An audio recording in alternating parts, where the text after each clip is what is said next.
adc pariwo adájọ́ àgbà gbà wá lọ́wọ́ Tinubu àti APC o, wọ́n fẹ́ẹ́ gbá wa síta.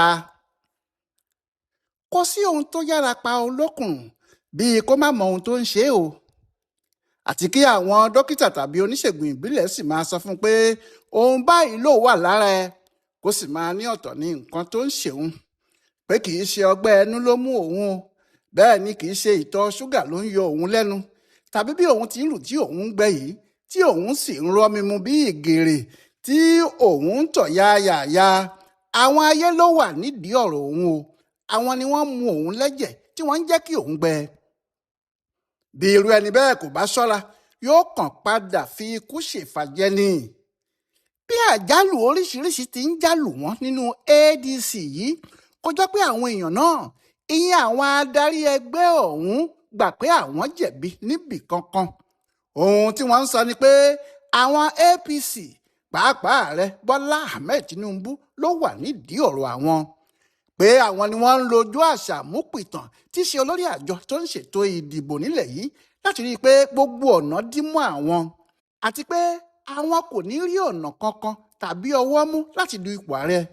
Bẹ́ẹ̀ ni wọ́n sì lé ẹgbẹ́ òṣèlú àwọn síta nínú ètò ìdìbò tó ń bọ̀ yìí. Ohun tí wọ́n ń sọ ni pé gbogbo ohun tó ń bá àwọn yìí kò lè bá àwọn bí kì í bá ṣe pé àwọn Tinubu ló ń lé àwọn kiri, àti pé tí àwọn ọmọ Nàìjíríà bá gbà wọ́n láàyè láti ṣe bẹ́ẹ̀, wọn yóò bà tàwọn jẹ́ ni o. Bẹ́ẹ̀ ni wọ́n ń lérí pé àwọn ò ní gbà, gbogbo ohun tó bá gbà làwọn yóò fún un. Ohun tó jẹ́ kí wọ́n kọ̀wé sí adájọ́ àgbà nílẹ̀ wa nìyẹn, wọ́n ní kó gba àwọn. Àná òde yìí ni wọ́n kọ̀wé sí adájọ́ àgbà Kúdírátù kékeré ẹkùn tí wọ́n ní àfi kó gba àwọn lọ́wọ́ àwọn APC àti Tinubu nítorí àwọn ni wọ́n fẹ́ bà tàwọn jẹ́. Ǹjẹ́ kí ló dé àti kí ni ìdí lẹ́tà tí wọ́n kọ? Wọ́n ní ẹjọ́ àwọn wà nílé ẹjọ́ tó ga jùlọ, ìyẹn Supreme Court. Níwọ̀n ìgbà tó sì jẹ́ ilé ẹjọ́ tó ga jùlọ náà ni yóò sọ̀rọ̀ tí yóò dájọ́, tó jẹ́ ohun tí ilé ẹjọ́ yìí bá dá náà ní àṣẹ tí abẹ yóò sì gé. Pé ohun tí àwọn rí ni pé àwọn kan wà nítòsí àwọn tí wọn kò fẹ́ kí ẹjọ́ náà ṣe é dá bọ̀rọ̀bọ̀rọ̀. Wọn kò fẹ́ kí àwọn adájọ́ yìí tètè dá ẹjọ́ náà, pé nítorí ẹ̀ làwọn ṣe ń bẹ adájọ́ àgbà yìí pé kó gba àwọn lọ́wọ́ àwọn agbénikọlù ní aláǹgbá orí èṣù, pé kó bá àwọn fẹnu sí kó rí i pé àwọn ilé ẹjọ́ Supreme Court yìí dájọ́ àwọn láàrin ọjọ́ mẹ́ta péré, pé tí wọn kò bá dájọ́ náà láàrin ọjọ́ mẹ́ta nǹkan yóò dàrú o, ohun tí yóò sì tìdí ẹ̀ yọ kò sẹ́ni tó lè sọ. Àwọn ADC yìí ní àfi kí wọ́n dájọ́ yìí,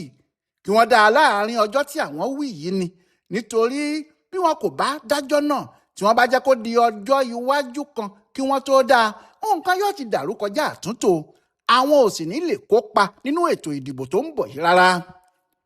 Bẹ́ẹ̀ tí àwọn kò bá fi lè kópa nígbà tó jẹ́ àwọn nìkan náà ní gbogbo àwọn ọmọ Nàìjíríà gbójúlé báyìí bí ẹgbẹ́ òṣèlú tó lè gba àwọn lọ́wọ́ ìyà rẹpẹtẹ tó ń jẹ wọ́n,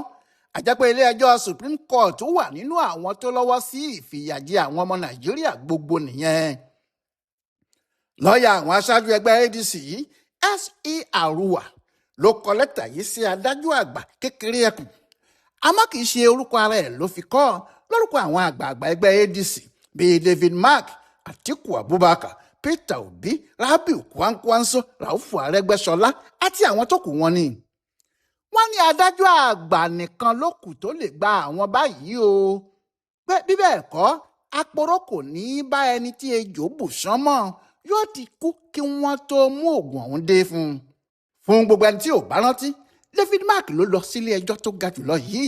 lẹ́yìn tí ilé ẹjọ́ kòtẹ́milọ́rùn ti dájọ́ pé kì í ṣe àwọn ni aṣáájú ẹgbẹ́ ADC, tí INEC sì ti yọ orúkọ wọn dànù kúrò nínú ìwé wọn. David Mark ní ẹjọ́ náà kì í ṣe ẹjọ́ tó dáa, pé kí ilé ẹjọ́ tó ga jùlọ yìí fagilé ìdájọ́ ọ̀hún, kí wọ́n sì jẹ́ kí gbogbo ìlú àti INEC pàápàá mọ̀ pé àwọn ni adarí ẹgbẹ́ ADC. Òun David Mark ní alága, Raufu Arẹ́gbẹ́ṣọlá sì ní akọ̀wé àwọn. Àmọ́ kì í ṣe ẹjọ́ yìí nìkan ni, àwọn ẹjọ́ míì tún wà bẹ́ẹ̀ bẹ́ẹ̀ lọ, ẹjọ́ lóríṣiríṣi tí àwọn èèyàn ADC wọ̀nyí ń pè tí wọ́n sì fi ń jà fitafita. Ohun tó mú ilé ẹjọ́ Supreme Court sọ pé kí kálukú àwọn ẹlẹ́jọ́ náà ṣe sùúrù, àwọn yóò kúkú pa gbogbo ẹjọ́ náà pọ̀ àwọn yóò sì dájọ́ náà lẹ́ẹ̀kan nígbà tó jẹ́ ìjà ẹni tó lẹ́gbẹ́ náà ní gbogbo ẹ̀ dálé lórí. Kò sí ìdí tí àwọn yóò fi máa ṣe ẹjọ́ náà yẹ́bẹyẹ̀bẹ tàbí tí ilé ẹjọ́ gbogbo yóò fi máa dààmú tí àwọn adájọ́ yóò máa kó àyà sókè nítorí ẹjọ́ kan ṣoṣo. Ohun tó jẹ́ kí ẹjọ́ náà papọ̀ sójú kan nìyẹn. Bẹ́ẹ̀ bí wọn ò bá tí ì dájọ́ náà, kò sí ohun tí àwọn adarí ADC yìí lè ṣe. Ọ̀sẹ̀ tó kọjá yìí ní ọjọ́ 22 oṣù kẹrin tá a wà yìí ní àwọn agbẹjọ́rò gbogbo lórí ọ̀rọ̀ ẹjọ́ náà rojọ́ wọn níwájú ìgbìmọ̀ àwọn onídàájọ́ Supreme Court yìí, níbi tí adájọ́ Muhammad Garba ti ṣe alága wọn. Lẹ́yìn tí wọ́n ti ro gbogbo ẹjọ́ wọn tán ní ilé ẹjọ́ tó ga jùlọ náà ní kí gbogbo àwọn lọ́ọ̀yà máa lọ, kí wọ́n jókòó kí wọ́n sì fọkàn ara wọn balẹ̀. Àwọn yóò pè wọ́n láti sọ ọjọ́ tí àwọn yóò dájọ́ náà fún gbogbo wọn. Gẹ́gẹ́ bó ṣe wà nínú òfin, láàrin 30 ọjọ́ ni àwọn adájọ́ yìí ní láti fi jókòó kí wọ́n sì fi ọjọ́ tí wọn yóò dájọ́ náà sí. Bí 30 ọjọ́ kò bá tíì pé, àwọn èèyàn náà kò tíì ṣẹ̀ sófin, torí 30 ọjọ́ ni òfin Nàìjíríà ti ti ètò ìdájọ́ fún wọn. Ohun tó wá bà àwọn aṣáájú ADC yìí lẹ́rù gan-an nìyẹn, nítorí àwọn adájọ́ Supreme Court tí wọ́n bá dúró fún 30 ọjọ́ kí wọ́n tó dájọ́ yìí, àwọn ADC yìí yóò ti kú pátápátá o. Ohun tí yóò sì pa wọ́n náà ni pé gbogbo ètò ìdìbò tí àwọn INEC là kalẹ̀, gbogbo ẹ̀ ni yóò ti kọjá lọ. Wọn ò ní lè ṣètò ìdìbò abẹ́lé, wọn ò ní lè ṣe ti primary, wọn ò sì ní lè fi orúkọ àwọn adarí ẹgbẹ́ wọn sílẹ̀ nínú ìwé àjọ tó ń ṣètò ìdìbò náà. Bí gbogbo eléyìí ò bá sì ti ṣeé ṣe fún wọn títí sí àsìkò bá fi kọjá, ìyẹn títí di 30 ọjọ́ oṣù tó ń bọ̀ yìí, àṣepé ẹgbẹ́ ADC kò ní lè kópa nínú ètò ìdìbò ọdún 2027 nìyẹn. Ohun tó jẹ́ kí àwọn aṣáájú ẹgbẹ́ náà bẹ̀rẹ̀ eré bíi tẹni téjì ó bù jẹ nìyẹn. Àti pé ọkàn wọn kò balẹ̀ nítorí wọ́n lérò pé àwọn APC tàbí àwọn èèyàn nílé iṣẹ́ ààrẹ yóò máa halẹ̀ mọ́ àwọn adájọ́ wọ̀nyí pé kí wọ́n má tètè dájọ́ náà, kí wọ́n sún síwájú títí di 30 ọjọ́ tó yẹ kí wọ́n dájọ́ náà yóò fi pé. Kódà nígbà tí ọ̀rọ̀ yìí ká wọn lára, àwọn ADC yìí ní àwọn ti gbọ́ láti ibì kan pé ìjọba àti àwọn aṣáájú APC kan ti ń halẹ̀ mọ́ àwọn adájọ́ ilé ẹjọ́ tó ga jùlọ yìí pé kí wọ́n má dá ẹjọ́ tí yóò fààyè gba ADC láti máa gbélé ayé. Ó sì dàbí pé nígbà tí wọ́n ronú náà tí wọn kò sì mọ ibi tí wọn yóò bá yàrá já ni wọ́n bá ní kí àwọn kọ lẹ́tà sí adájọ́ àgbà fún rẹ̀ ló dáa, kí wọ́n sì sọ fún un pé tí kò bá jẹ́ kí wọ́n dájọ́ náà láàrin ọjọ́ 3, wàhálà lè bẹ́ o. Ọ̀pọ̀ àwọn lọ́ọ̀yà ńláńlá ló bínú. Wọ́n ní ìwà àfojúdi àti àrífín gbáà ní sí ilé ẹjọ́ láti máa fún wọn ní gbèdéke, àti pé kì í ṣe ohun tó dáa láti máa fa àwọn adájọ́ sínú ọ̀rọ̀ òṣèlú, pé ohun tí ADC sì ń ṣe nìyẹn.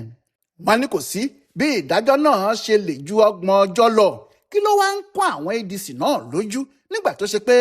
àwọn ni wọn ò tètè gbé ẹjọ́ wọn wá sílé ẹjọ́ tó ga jùlọ yìí. Ṣùgbọ́n àwọn adájọ́ àgbà míì ní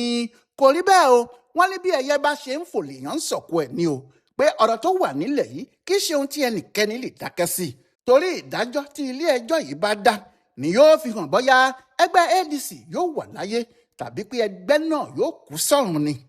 Èèyàn wàá mọ̀ bóyá lẹ́tà tí wọ́n kọ sí adájọ́ àgbà yìí ló fà á ni o, bóyá àwọn adájọ́ ilé ẹjọ́ gíga yìí sì ti parí ètò wọn tẹ́lẹ̀ ni o. Wọ́n sáà ti sún ìdájọ́ wọn, ìyẹn ìdájọ́ àwọn ADC yìí sí ọ̀la òde yìí,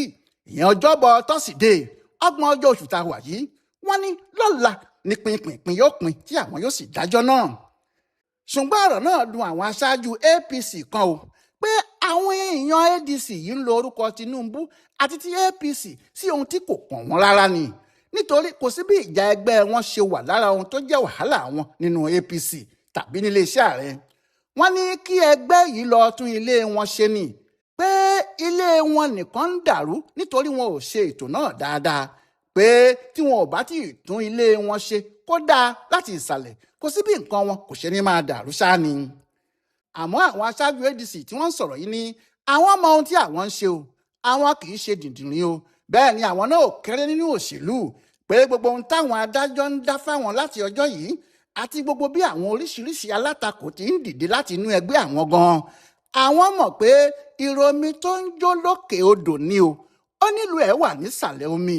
pé àwọn APC